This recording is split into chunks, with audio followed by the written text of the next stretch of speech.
Well, hello again, everyone. I hope you're doing very, very well out there. And I'm glad I had a coughing fit a few minutes into actually shooting this the first time because the mic cable was not plugged in all the way and my audio was very bad, so I had to go back and start over.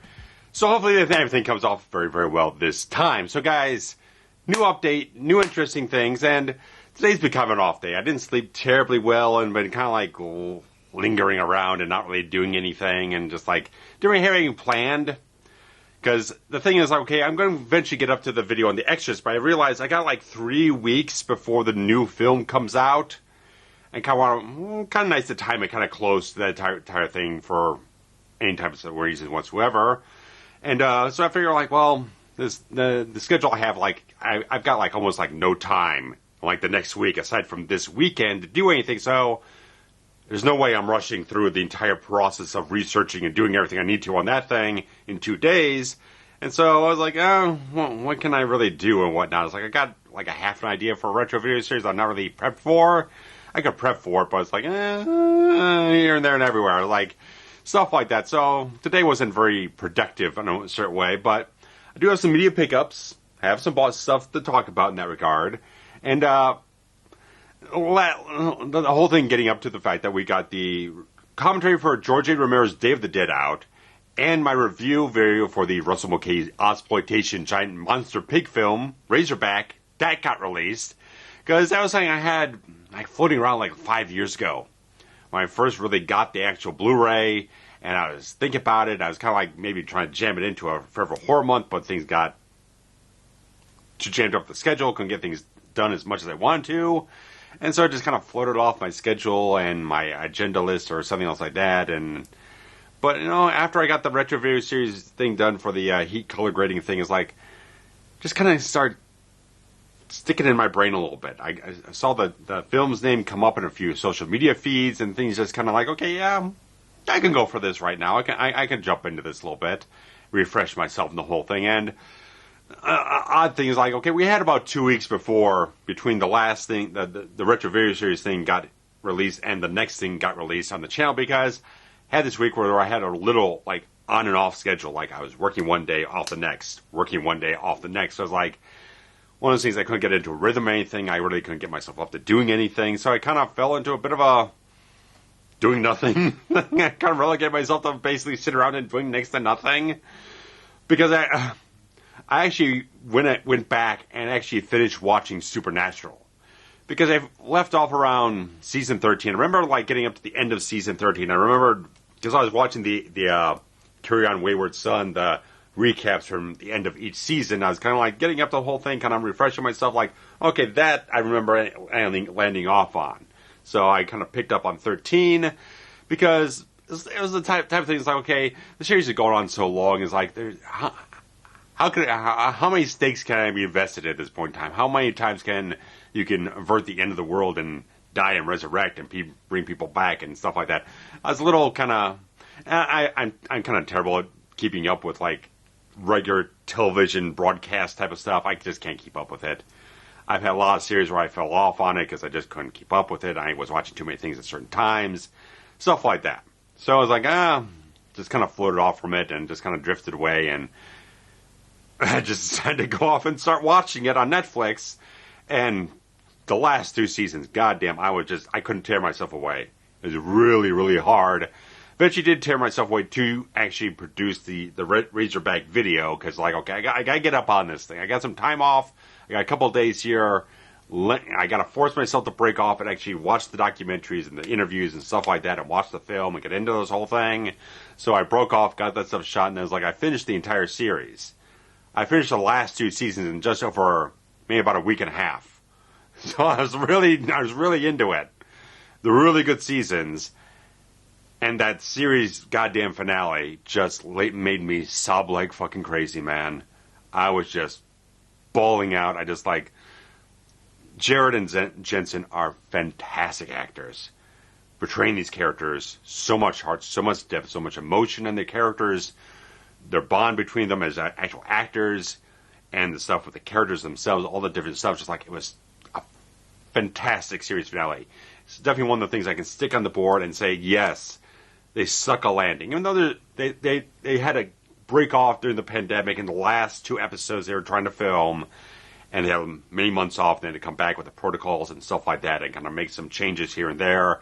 And there were certain things where there were probably supposed to be a couple extra guest stars in the final episode, but they kind of pulled things back because of the protocols and the quarantines and stuff like that. So, but the emotion hit, and it was just great. It was just absolutely perfect in so many different ways. Excellent type of stuff. It's like I can put it on the board with a couple of select series finales saying that is excellent type of work. So, say what you want for a lot of different series finales that just don't quite hit it. This one hit it, and I don't think they don't need to do anything else. They're perfect. They've settled 15 seasons. Phenomenal stuff.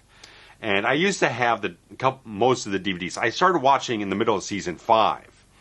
And this is back when you could go on Black Friday week and buy up all the different season sets for almost nothing, like maybe $10 or something else like that. They'd be throwing them away. And so I started watching it, and I watched the first 4 seasons within a single week. I was just hooked. I was just so bored into the entire series right away, and thankfully that wasn't the last season or whatnot, even though they had some seasons slightly after that I felt were a little weak and didn't quite have the best stories or whatnot, but they did pick it back up later on with really great stuff. But I owned the first 7 seasons brand new, and I later went off and bought season 8 as a second-hand type of thing. But that was the last one I got, and then once they were consistently on Netflix and HD, is like, I didn't really feel like I needed to have the season sets anymore, especially like, why am I going to watch the standard stuff when I got the HD stuff here? And so I sold them off a couple of years ago, but I'm kind of like, put that complete series of Blu-ray set on the Amazon wish list for safekeeping. So we'll see. We'll see whatnot. I like to have those commentaries, the featurettes, the interviews, the lead scenes, where else they got gag reels, all these. I would like to get that because that just jumps me right back into everything. I haven't watched anything since I watched the finale because I just need that. I need some space. I need some breathing room, and I get caught up again. But excellent things. And I've got media pickups over here, so we got stuff to talk about in that regard. And like I said, with the Exorcist thing, there are certain developments I have. I'm opening other doors about this entire thing. This video is going to be huge. It's going to be big. It's going to be a big video. I'm bracing myself for that. It's going to be a lot of things to talk about with this entire film, and I haven't watched it in like 11 years since I did my old WordPress blog, Forever Cinematic, written review for it. So this is going to be a completely fresh take. New things and insights and stuff like that, so it's completely updated, going into way deeper type of things in terms of like the technical stuff, the 2 different versions of the film. And the big thing that was going on recently is the fact of the film's color grading, because we have the 4K release coming up, and Blu-ray.com posted a review for it, and apparently they conformed the director's cut footage into the theatrical cut. They did not treat them as separate things. They just took the entire thing and just cut everything down in terms of the video and also the Atmos mix. Everything's been just, they did the entire thing for the director's cut, and they just kind of cut things down and reshaped it or whatnot to fit the theatrical cut. So they didn't treat them as separate things, even though they're on separate discs.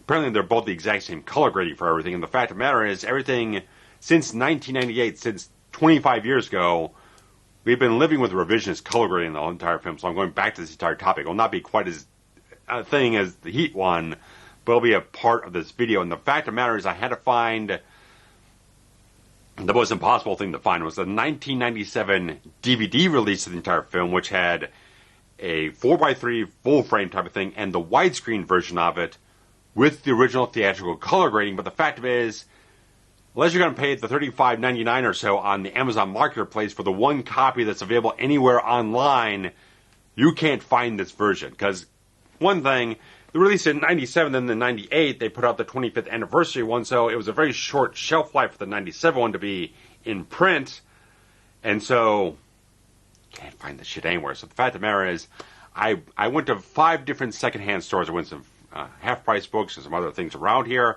found nothing. Found nothing in that regard. I found other versions. There's a lot of copies of Exorcist the beginning, as much as that says anything, but I found a lot of things that were just not what I was looking for. And so I went online. I asked a friend of mine. He didn't have that release. He had the 25th anniversary one.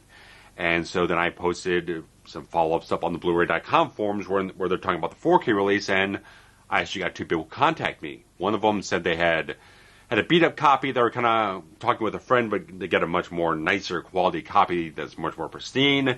And he was waiting for that one to arrive for him, and he was saying he would send off the beat-up one once he got the replacement one. But someone else contacted me who was able to actually rip the widescreen footage off the disc and include both the original mono and the 5.1 audio track. So for that guy, Michael, goes under Mitchings on the Blu-ray forums, he provided me with that completely, and it's not been compressed or encoded in any way. He kind of did a direct rip from the entire thing and muxed the entire thing together with the two audio tracks, so I have that to use for the entire video now, thanks to him, and I've definitely thanked him so much. I started to credit him in the video as well, and plus, he actually pulled all the footage from the extras featured in the Terror in the Isles film or whatnot, the entire thing that was put out back in the early 80s, and he pulled all that footage from the Blu-ray copy of it, which he says probably came from maybe interpositive or an answer print or something else like that. It doesn't look like it came from a theatrical print whatsoever. It's too clean for it to be a theatrical print, so it's much more like because you have the original camera negative, then there'd be the interpositive, then the answer print is usually sort of like a preservation one to kind of keep in a vault,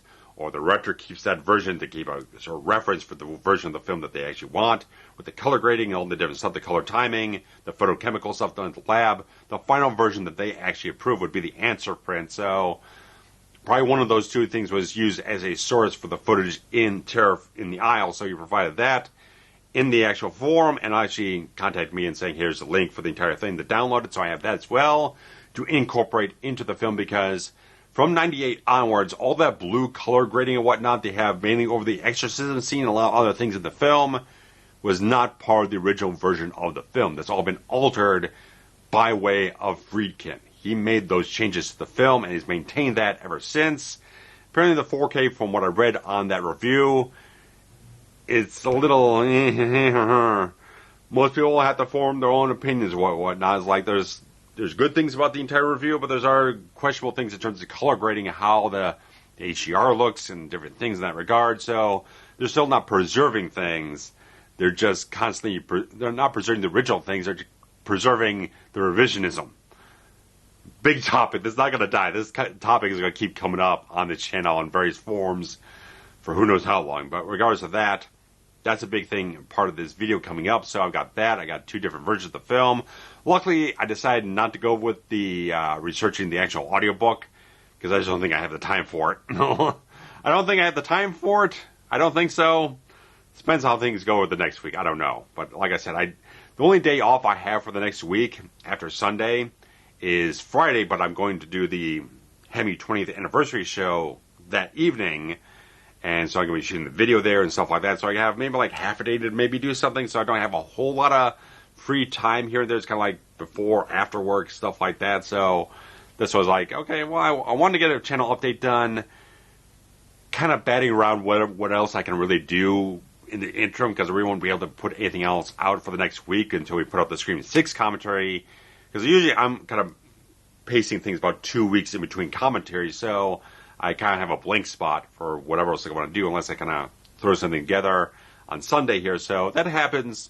Look on the community tab. Look on Blue Sky, Threads, Instagram, Facebook, stuff like that. If you want to go with the Musk fucking platform if you want to.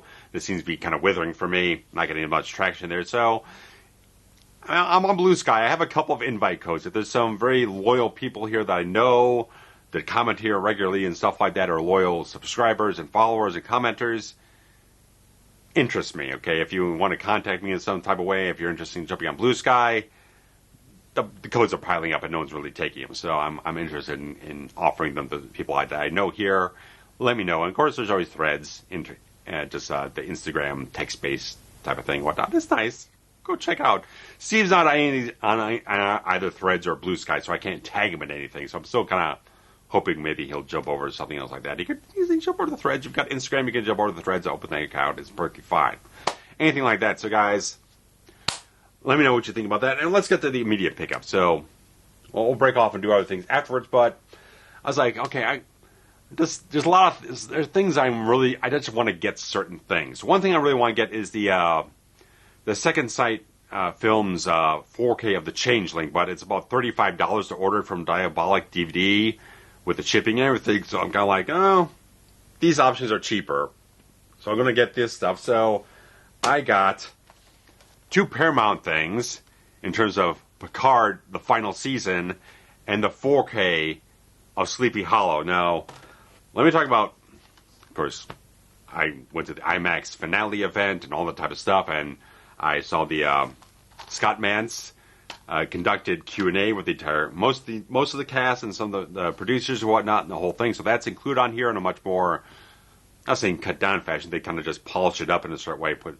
like lower thirds of the entire thing, kind of made it much more succinct in type of ways. But I didn't go through the commentaries yet, but I watched pretty much all the bonus features on this thing aside from the lead scenes. I watched like one or two. I watched the lead scenes for the finale, but I watched the interviews and the featurettes and whatnot, and lovely type of stuff. I like the one where they're talking with Amanda Plummer with her character about Vadic. She's delightful. She's so delightful. She's the daughter of Christopher Plummer, and apparently she had not seen Star Trek VI, where he plays General Chang, so she wasn't aware quite about his performance or anything like that. But it was the people involved in the entire show, kind of.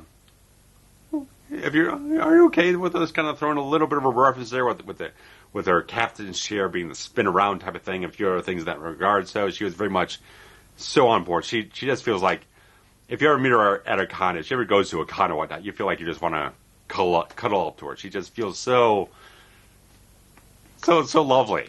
So much of a wonderful, warm personality that it feels like the most fun person you'd ever want to work with, because she feels like she's so alive with ideas and ways to go about things, and just an active psychology in portraying a character. And she was so deeply involved with developing that character inside and out, the look of it, the performance, everything about the character, everything. So wonderful. Just like, and doing all these interviews with, they go through the entire cast. Patrick Stewart and Jonathan Frakes and Michael Dorn and Maria Sirtis and Geese McFadden, LeVar. Goddamn. Just hearing LeVar talk. Man's such a soulful person. God, the man just, so much of depth to his being, so much. He feels so much of what he does on screen, what he carries about Geordi, all these different things. Like, just watch the interviews. So good. So many different things. How these actors came back to these roles. They wanted to progress them further and feel those new avenues to explore different parts of who they were and stuff like that. And excellent type of stuff. Excellent. Just excellent type of stuff. This is just a Blu-ray copy. There was a push because Paramount Plus, it was presented with Dolby Vision grading, but apparently the season was only finished in HD, regular HD or whatnot, 1080p. And apparently that's the case with the first two seasons as well, but for a reason they gave it a Dolby Vision grade for the streaming version, so people were like, oh, we'd like to have the 4K Dolby streaming version. And there was a push for a short period of time, like a petition on change.org and various other things, but it seemed like it fizzled out a good 2 months ago or something like that. They never even hit the 2,500 signatures they wanted for the whole thing, so I just figured I was kind of holding out for it. Then I also heard there was a fact that there was a certain thing with the finale.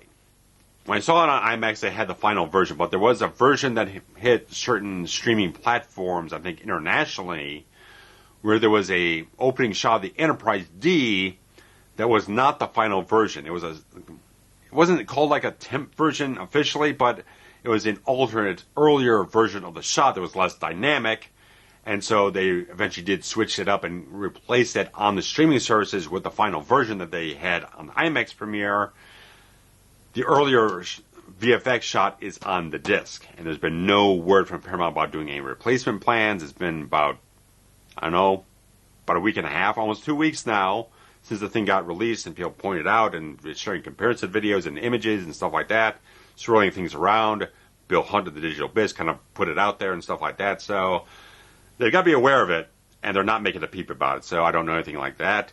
And the fact is, since the 4K thing, fizzled out, because I was like, okay, the first thing was like, okay, if there's no announcement for 4K, by the time this hits shelves, I will buy this version. But then it was like, okay, you got this anomalous video effects shot that's not terrible, but as fact is, it is a technical error to a certain degree, and we're waiting here and there. But it's like, I just want to watch these special features on this thing. I really want to watch the special features on this damn thing. I want to grab this thing and watch it and just enjoy it. And I'm pleased. I'm very pleased by these special features. They're very, very, very, very, very good. They have an entire 40-so minute documentary covering the entire making of the season, talking about every single major cast member in the entire thing, talking about the entire series, the entire season as an overview or whatnot. Really fantastic type of stuff. I'm so much want to listen to these audio commentaries, because I think they have stacked discs in here, just so you know. So if you're a little on about that, whatnot, but they have 1, 2, 3, 4, 5 audio commentaries on this thing, and I think that's about half the episodes. They have commentaries on from Jonathan Frakes, Terry Matalas, and a couple other people like Ed Spieleers and a few other people involved in the entire thing. I really want to take the time and sit down and engage with those commentaries, because just watching the featurettes and stuff like that, just watching those moments of the series again, fabulous. Just brings all that emotion back out of me.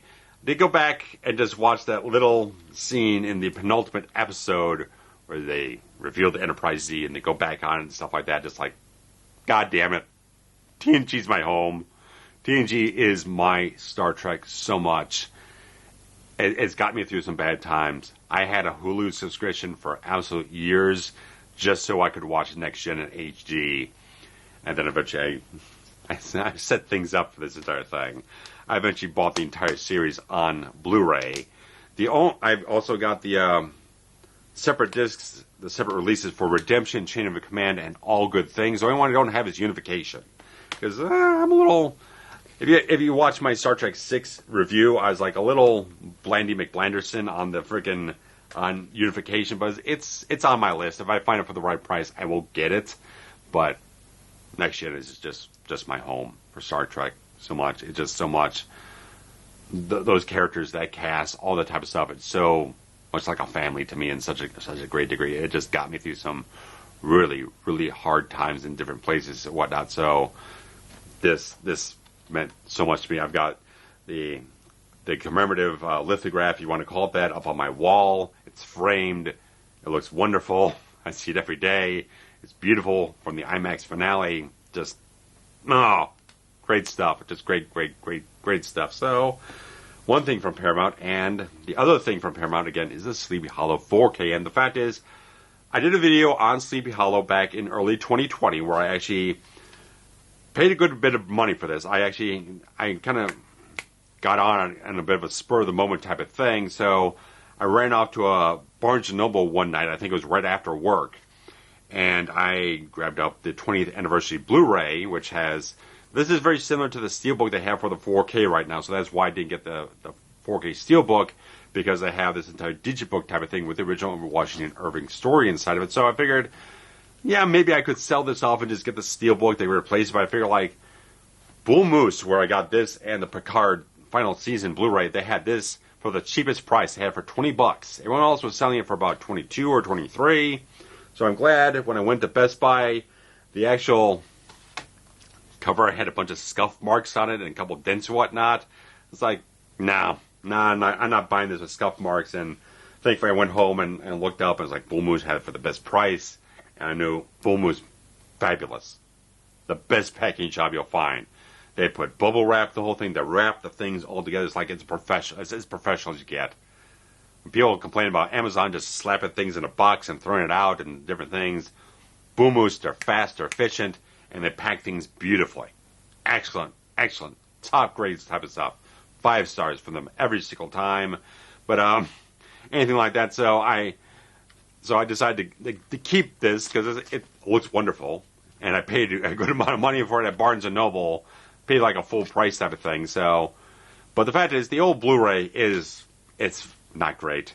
It's an MPEG-2 encode with Dolby Digital 5.1, so there's nothing lossless, nothing high grade about it. It's an old, ancient freaking encode. So this is the most no-brainer freaking upgrade you could possibly get. It's got Dolby Vision and HDR10. It only has 5.1. They didn't do an Atmos remix, but it's a DTS Master Audio HD track, so you get all the fidelity possible. Even though I probably put on a BD66, so it's like only gets about looked like it was only getting about peak about like maybe 66 megabits per second. So it wasn't the super highest sort of encode I could possibly imagine. But the fact is, you want this. Even though it's one of those films like, it's not a, if you know the film whatsoever, it's a very muted color palette aside from like a couple of select reds in the entire thing. The reds looked fabulous on this thing. I sampled a little bit. I sampled a little bit of the entire film, kind of jumped around just to get an overall sensibility of the whole thing. Grain field is very, very nice. The colors come out nicely. It's like, everything's very well balanced. This is a preservation, absolutely, positively, because I saw this in the theater back in '99. And 25th anniversary is coming up next year, so since I was texting with Steve or whatnot and showing him I was looking to get this, I told him, like, well, the 25th anniversary is next year. We could do a commentary for it, and so we kind of penciled it in because it's by Thanksgiving next year, so might not get around to it for another year or so, but we'll pencil it in and whatnot. But the fact is, this looked really, really, really, really phenomenally good. So I jumped around from the beginning, middle, and the end of the film just to sample different things in it, like some of the other dynamics, like the fiery explosions, the blood reds, various other things like that. So very, very exceptionally, respectfully handled in that regard. So I definitely endorse grabbing this. If you like Sleepy Hollow whatsoever, just dump every other version you have, grab this. So absolutely, positively, 100% recommendation. Grab it. I'm definitely going to watch this in full soon. So it's like, yeah, that's got the right mood for the upcoming season and whatnot. I really want to get into some stuff that's really moody, and this would have a really good sensibility. I haven't watched it since I did the review on it. I'll put it on the link to it at on the end screen of this video. So if you want to jump over there and check it out, definitely do that. You'll see me a lot heavier pounds in that video and whatnot, but it's a really good video, really worthwhile to check it out. Cinematography was nominated for an Oscar from Emmanuel Lubezki, who would eventually win stuff. I think he worked with Inarritu. I think he worked with him on like Revenant and various other things and whatnot. I think he was very much a close collaborator with him. I think it's him. You're going to make me look it up now. You're going to make me look it up. Emmanuel Lubezki. I think I recently looked him up for something. If not, I will now. If I can actually type with the shit on this thing, but I'll see if I can do this while I talk about other things. But I can't. Here it is. Well, he worked on Gravity, Children of Men, Revenant. Yeah, so he worked with Inarritu, Birdman. This guy's won Oscars later on in his career, so I covered that a little bit in the video itself. And I just had to retain a lot of this knowledge. I just had to verify it for absolute certainty, but yeah. That's a world-class cinematographer, and he shot that film absolutely gorgeously. I mean, a lot of it's the production design, but the style of the film, the lenses, the everything. Fabulous. One of the best-looking Burton films out there. I did hear recently that because Burton was working on the Beetlejuice sequel or whatnot, and of course things been broken off for the strikes and everything like that, but so he was very much appreciating the process on doing that one because it's back to doing a lot of practical stuff. He's not doing a lot of green screen stuff, or sure there will be digital effects and whatnot, but it feels like he's going back to doing a lot of practical stuff on set and whatnot. So that makes me happy. That makes me a lot more jazzed for the entire idea of them doing the sequel. He's going back to a little more old school Burton and whatnot, getting back at that tangible sensibility and not playing with computers as much as Steve would say. I think that would definitely aid in the appeal of the film, the style of the film, the quality of the film overall. I think that really just gets him back into a groove of whatnot. I feel like Burton's a guy who wants to be kind of involved in an environment, shooting the actual film. Doesn't want to be shooting it on like a George Lucas Star Wars prequel green screen stage or whatnot. He feels like he wants to be in the environment, live it, breathe it, tangible production design, stuff like that. Great things in that regard. So that stuff's great, and just like, again, thorough recommendation on both of these things. I can't wait to watch Picard Season 3 again. I just can't wait to pop that in. I did feel like the IMAX presentation was a lot brighter than what I was seeing on the Dolby Vision Paramount stream, because the problem I've had with Paramount Plus and whatnot is that the fact that on my Sony TV, when I go to hit the picture settings, the thing disengages the actual picture in the entire thing and disengages the actual Dolby Vision feed, so I can't access the Dolby Vision picture settings, so I can't adjust things to see if they're exactly in my optimal settings or whatnot. So weird type of things. Like when they first launched, I had a lot of problems with the fact that they had like the motion smoothing settings turned on. I couldn't switch them off, and so I just washed my hands the entire thing.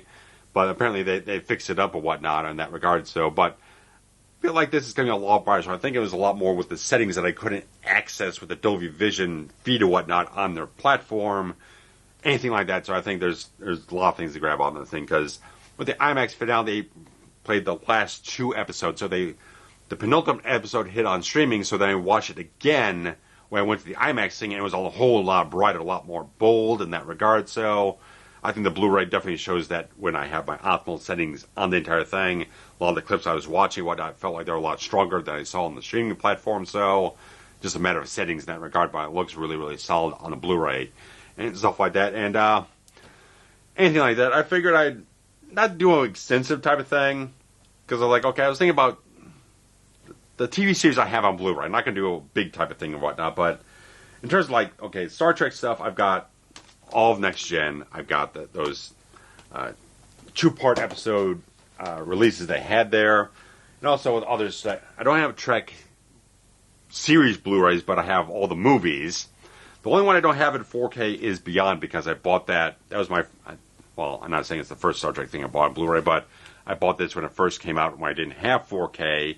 But later on, last couple of years, I grabbed up '09 and Into Darkness, and of course I've gotten those in 4K, and also all the Next Gen and TOS films in 4K as well. And in terms of, like, again, TV series, since I never really talk about TV series that much, because I don't really feel like I have a format for it, just going to run through exactly what I do have on the format, because got Batman the Animated Series, which comes with Mask of the Phantasm and Batman Mr. Freeze Sub-Zero. And I've seen comparisons between the Warner Archive Blu-ray of Mask of the Phantasm and the new 4K. The 4K looks fabulous. The grain field feels like it's untouched. Really, really well done. Colors come off a little stronger in some places, a little bit more bold in certain places, sharper color in that regard.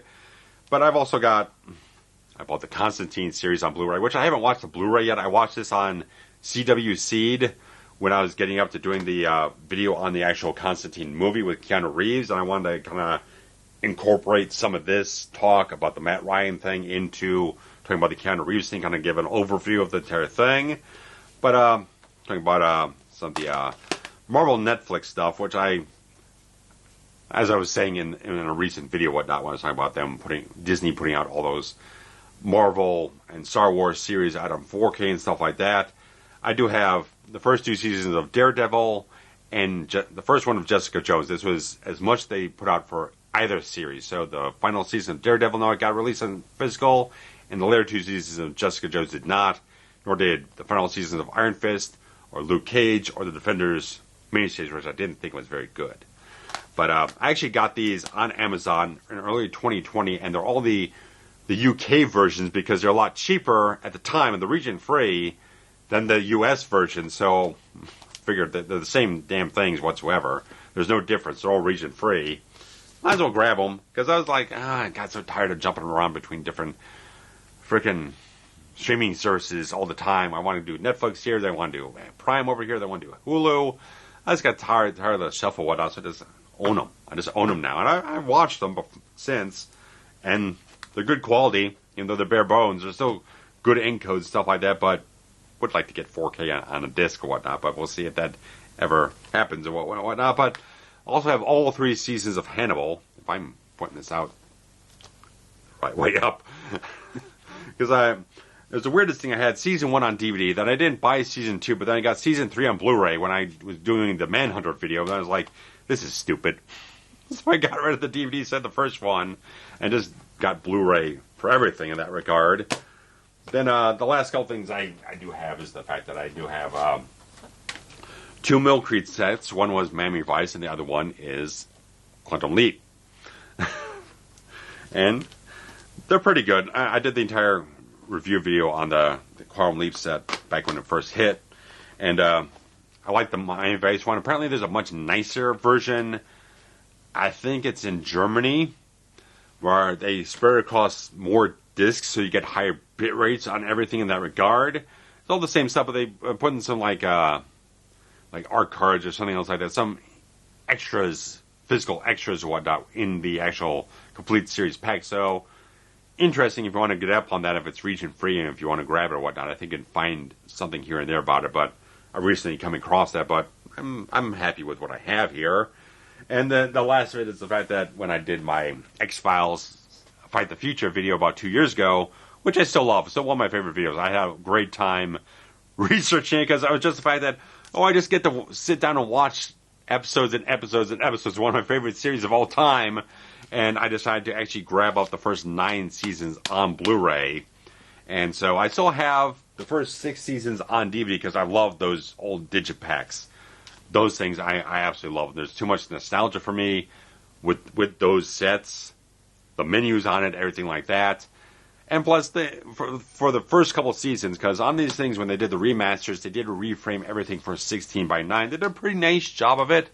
But those do have the original 4:3 broadcast versions if I've ever have a desire to go back and see that stuff or do a comparison, anything like that. So, anything like that. And I do include the Fight the Future movie just here in between season 5 and 6. So I keep that in this stack or whatnot on my shelf over here. So, not a lot of stuff. Very select stuff I grab up on a physical media platform, especially Blu-ray for TV series. But there's probably, like I said, I'd like to get that Supernatural set eventually. And I'll definitely be getting the Babylon 5 one come December, whether it's me personally or if I get it for Christmas or anything like that. So I'm definitely interested in that.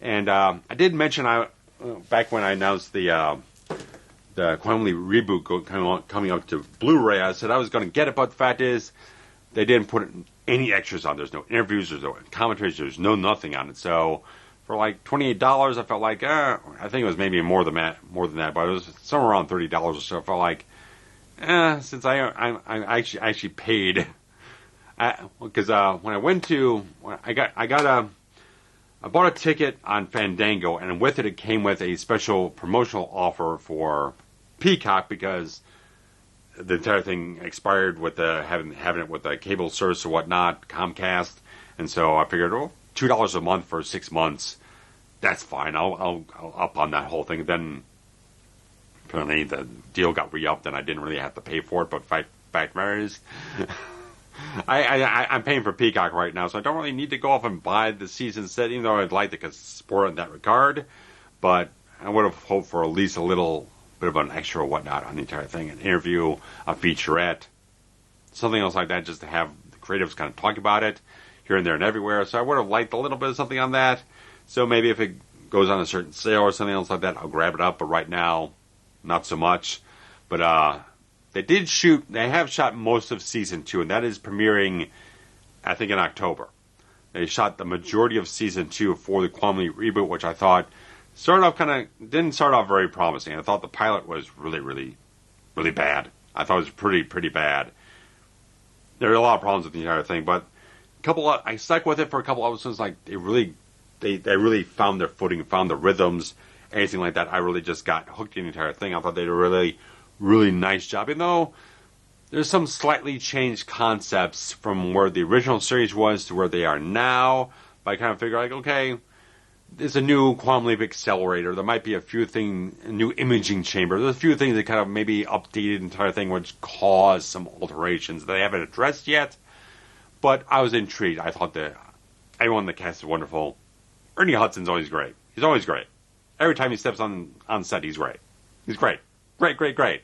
It's wonderful type of stuff. And everyone involved in the entire thing really found their chemistry, found their footing, found their rapport, anything like that. Everything really started clicking after they got through a few kind of shaky episodes at the beginning of the whole thing. So I was hooked in by the end of it, and they showed a teaser for season 2 at the finale, so they really were already well ahead because they knew the strikes were probably coming. So they wanted to get ahead of the whole thing, shoot a bunch of things, get the scripts done, get things in production. So majority of season 2 is already completed, and we're premiering this fall, so we'll see where things still go. If the goddamn studios will actually get to their senses and actually create a fair deal for the writers and the actors and stuff like that, that thing could probably get wrapped up, start back up production by the new year, and get things going in that regard. So guys, thanks so much for joining me on this entire update, and when I have some more news, I'll let you guys know about it, but definitely the Exorcist thing will be the next big thing I do, but I will see if I can get some other things cooking ahead of that. So we'll see where things go, but I've got a lot of research to get into that whole thing.